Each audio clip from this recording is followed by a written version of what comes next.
2024 के चुनाव ने दिल्ली के सिंहासन की चूलें हिला दी हैं। 2026 चल रहा है और 2029 की बिसात अभी से बिछनी शुरू हो गई है। क्या बीजेपी का 400 पार का सपना अब हमेशा के लिए सपना ही रह जाएगा? क्या मोदी जी के विजय रथ के पहिए पंचर होने वाले हैं? आज हम बात करेंगे उन 10 बाहुबली नेताओं की जो 2029 में बीजेपी की सत्ता का गणित बिगाड़ सकते हैं। ये वो चेहरे हैं जो शाह और मोदी की जोड़ी की रातों की नींद उड़ाए हुए हैं। दिल थाम कर बैठिए, क्योंकि इस लिस्ट में बड़े बड़े सूरमा शामिल हैं। शुरुआत करते हैं नंबर 10 से, जिन्होंने जेल की हवा खाकर भी हार नहीं मानी और बीजेपी के सारे पासे उल्टे कर दिए। नंबर 10 पर आते हैं हेमंत सोरेन जी। झारखंड के इस आदिवासी सेन ने बीजेपी की चाणक्य नीति को पानी पिला दिया है। जेल भेजने वाली राजनीति हेमंत सोरेन जी के सामने बैकफायर कर गई। उन्होंने जेल से बाहर आकर जनता के बीच ऐसी सहानुभूति बटोरी कि बीजेपी का तंबू उखड़ गया। 2029 के लोकसभा चुनाव में हेमंत सोरेन जी बीजेपी के लिए सबसे बड़ा रोड़ा साबित होने वाले हैं। उनकी ताकत है झारखंड का मजबूत आदिवासी वोट बैंक। हेमंत सोरेन जी जानते हैं कि जल, जंगल और जमीन के मुद्दे पर आदिवासियों को कैसे एकजुट करना है। वे बीजेपी के हिंदुत्व वाले राष्ट्रवाद के सामने आदिवासी अस्मिता का ऐसा कार्ड खेलते हैं ना कि बीजेपी के बड़े बड़े रणनीतिकारों के पसीने छूट जाते हैं।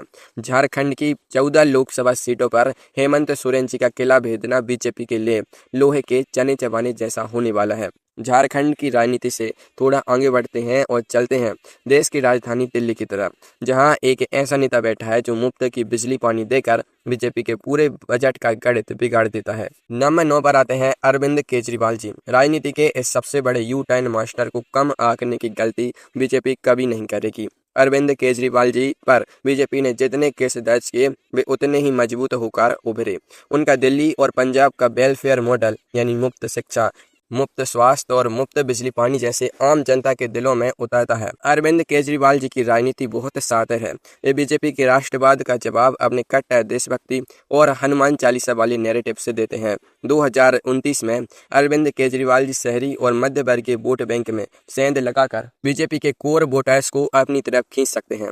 अगर आम आदमी पार्टी ने दिल्ली, पंजाब और गुजरात में कांग्रेस के साथ मिलकर सटीक सीट शेयरिंग कर ली तो बीजेपी के लिए शहरी सीटों पर जीत दर्ज करना टेढ़ी खीर साबित होगी। दिल्ली के इस मफलर मैन की कहानी के बाद अब सीधे दक्षिण भारत का रुख करते हैं, जहां हिंदी और हिंदुत्व का जादू पूरी तरह बेअसर हो जाता है। नंबर 8 पर आते हैं एम के स्टैलिन जी। तमिलनाडु के इस कद्दावर नेता ने दक्षिण भारत में बीजेपी के प्रवेश द्वार पर ऐसा ताला लगाया है जिसकी चाबी अमित शाह जी के पास भी नहीं है। एम के स्टैलिन जी की द्रविड़ीय राजनीति और हिंदी थोपने के खिलाफ उनका कड़ा रुख तमिलनाडु में बीजेपी को पैर पसारने ही नहीं देता। 2024 में उन्होंने बीजेपी का सुपड़ा साफ कर दिया था और 2026 में भी उनका जलवा कायम है। 2029 के चुनाव में तमिलनाडु की 39 लोकसभा सीटों पर एम के स्टैलिन जी का गठबंधन बीजेपी के लिए सबसे बड़ी दीवार बनकर खड़ा रहेगा। वे उत्तर बनाम दक्षिण का ऐसा नैरेटिव सेट करते हैं जिसमें बीजेपी की राष्ट्रवाद वाली लहर तिनके की तरह बह जाती है। स्टैलिन जी का साफ कहना है कि दिल्ली की हुकूमत चेन्नई से तय होगी, ना कि नागपुर से। दक्षिण भारत का ये मजबूत किला देखने के बाद चले वापस चलते हैं हिंदी बेल्ट के उस राज्य में जहां की मिट्टी में ही राजनीति रची बसी है और जहां एक युवा नेता अकेला ही पूरी बीजेपी से लोहा ले रहा है। नंबर 7 पर आते हैं तेजस्वी यादव जी। बिहार के इस युवा नेता ने साबित कर दिया है कि वे केवल लालू प्रसाद यादव जी के बेटे नहीं हैं, बल्कि खुद में एक बड़ी राजनीतिक ताकत है। तेजस्वी यादव जी ने बिहार की राजनीति का रुख ही बदल दिया है। जहां बीजेपी धर्म और राष्ट्रवाद की बात करती है, वहां तेजस्वी यादव जी सीधे बेरोजगारी, सरकारी नौकरी और विकास की बातें करते हैं। 2024 के चुनाव में उन्होंने अकेले दम पर बिहार में बीजेपी गठबंधन की नाक में दम कर दिया था। तेजस्वी यादव जी का माई यानी मुस्लिम यादव समीकरण तो मजबूत है ही, अब वे इसमें युवाओं और अति पिछड़ों को भी जोड़ रहे हैं। नीतीश कुमार जी के पलटी मारने के बावजूद तेजस्वी यादव जी जमीन पर डटे हुए हैं। 2029 के रण में बिहार की 40 सीटें दिल्ली का रास्ता तय करेंगी और वहां तेजस्वी यादव जी बीजेपी के रथ के पहिए जाम करने के लिए पूरी तरह तैयार बैठे हैं। बिहार के इस युवा जोश को देखने के बाद अब रुख करते हैं देश की आर्थिक राजधानी महाराष्ट्र का, जहां की राजनीति पिछले कुछ सालों में किसी सस्पेंस थ्रिलर फिल्म जैसी हो गई है। नंबर 6 पर आते हैं उद्धव ठाकरे जी। अपनी पार्टी और अपना चुनाव चिन्ह खोने के बाद भी उद्धव ठाकरे जी ने हार नहीं मानी।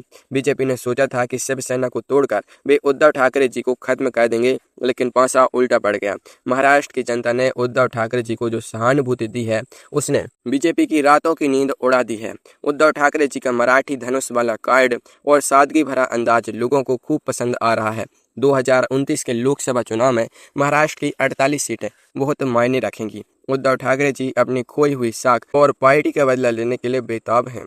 वे बीजेपी के हिंदुत्व के सामने अपना बाल ठाकरे वाला असली हिंदुत्व पेश करते हैं, जिससे बीजेपी का पारंपरिक वोटर भी भ्रमित हो जाता है। उद्धव ठाकरे जी 2029 में महाराष्ट्र में बीजेपी के विजय रथ को रोकने वाले सबसे बड़े योद्धाओं में से एक हैं। महाराष्ट्र की कहानी अभी खत्म नहीं हुई है। उद्धव ठाकरे जी के ठीक पीछे खड़ा है राजनीति का वो सबसे बड़ा खिलाड़ी जो 80 की उम्र में भी युवाओं को पानी पिला देता है। नंबर 5 पर आते हैं शरद पवार जी। भारतीय राजनीति के इस भीष्म पितामह को चाणक्य भी अपना गुरु मानते हैं। शरद पवार जी की उम्र भले ही बढ़ रही हो, लेकिन उनका राजनीतिक दिमाग आज भी 20 साल के युवा से भी ज्यादा तेज चलता है। बीजेपी ने उनकी पार्टी एनसीपी को तोड़ दिया, भतीजे को अपनी तरफ मिला लिया, लेकिन शरद पवार जी टस से मस नहीं हुए। वे आज भी महाराष्ट्र की राजनीति के किंग मेकर हैं। शरद पवार जी की सबसे बड़ी ताकत है उनकी गठबंधन बनाने की क्षमता। वे पर्दे के पीछे रहकर ऐसा चक्रव्यूह रचते हैं जिसमें बीजेपी के बड़े बड़े नेता फंस जाते हैं। 2029 के चुनाव में विपक्षी गठबंधन को एक साथ रखने और सीट शेयरिंग का सटीक फॉर्मूला निकालने का जिम्मा शरद पवार जी के कंधों पर ही होगा। उनका एक ही मंत्र है, दुश्मन को उसी के घर में घेर कर मारो। पश्चिम भारत का ये पावर गेम देखने के बाद अब चलते हैं सीधे पूरब की तरफ, जहां एक अकेली महिला सैनी पूरे बीजेपी की फौज पर भारी पड़ती है। नंबर 4 पर आती हैं ममता बनर्जी जी।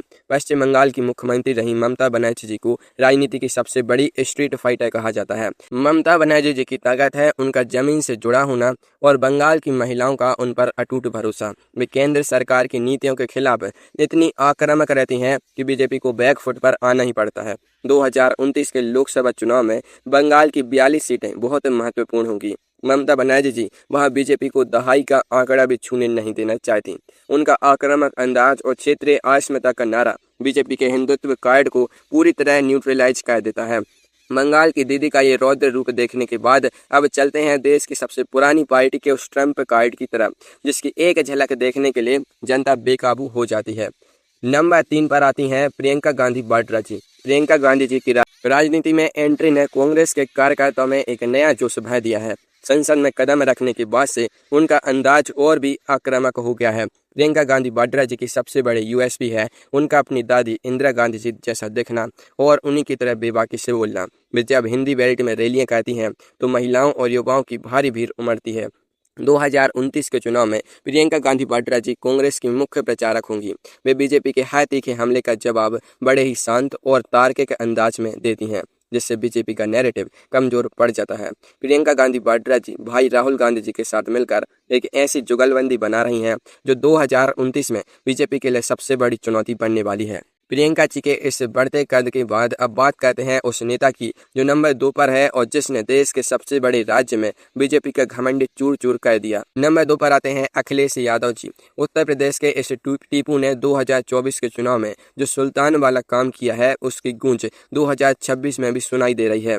अखिलेश यादव जी ने बीजेपी के सबसे मजबूत गढ़ यानी यूपी में सेंध लगाकर साबित कर दिया कि दिल्ली का रास्ता लखनऊ से ही होकर गुजरता है। उनका पीडीए यानी पिछड़ा, दलित और अल्पसंख्यक वाला फॉर्मूला सुपरहिट रहा है। अखिलेश यादव जी ने बीजेपी के कमंडल की राजनीति का जवाब मंडल पार्ट 2 से दिया है। 2029 के चुनाव में यूपी की 80 लोकसभा सीटें ही तय करेंगी कि देश का अगले प्रधानमंत्री कौन होगा। अखिलेश यादव जी ने जिस तरह से जमीनी स्तर पर अपनी सोशल इंजीनियरिंग को मजबूत किया है उससे बीजेपी का सवर्ण ओबीसी का कॉम्बिनेशन बिखर गया है। अखिलेश यादव जी 2029 में बीजेपी के विजय रथ के आगे सबसे बड़ा गड्ढा खोदने के लिए तैयार खड़े हैं। यूपी के इस बड़े उलटफेर के बाद अब वक्त आ गया है उस नंबर 1 नेता का जिसके नाम से ही बीजेपी के दफ्तरों में हलचल मच जाती है और जो इस समय विपक्ष का असली चेहरा है। नंबर 1 पर आते हैं राहुल गांधी जी। जी हाँ, जिस नेता को कभी बीजेपी ने पप्पू साबित करने के लिए करोड़ों रुपए पानी की तरह बहा दिए, आज वही राहुल गांधी जी संसद में नेता प्रतिपक्ष बनकर सरकार की नाक में दम किए हुए हैं। भारत जोड़ो यात्राओं के बाद राहुल गांधी जी की छवि पूरी तरह बदल चुकी है। वे अब एक गंभीर, परिपक्व और जनता के मुद्दों को उठाने वाले राष्ट्रीय नेता बन चुके हैं। राहुल गांधी जी का जातिगत जनगणना का मुद्दा, संविधान बचाने का नैरेटिव और उद्योगपतियों के खिलाफ उनका सीधा हमला बीजेपी के लिए सबसे बड़ी मुसीबत बन चुका है। 2029 का लोकसभा चुनाव सीधे तौर पर नरेंद्र मोदी जी बनाम राहुल गांधी जी होने वाला है। राहुल गांधी जी ने विपक्ष को एक धागे में पिरोकर यह दिखा दिया है कि अगर विपक्ष एकजुट रहे तो बीजेपी को मात दी जा सकती है। 2029 में बीजेपी के विजय रथ को रोकने वाले वे सबसे बड़े सारथी हैं।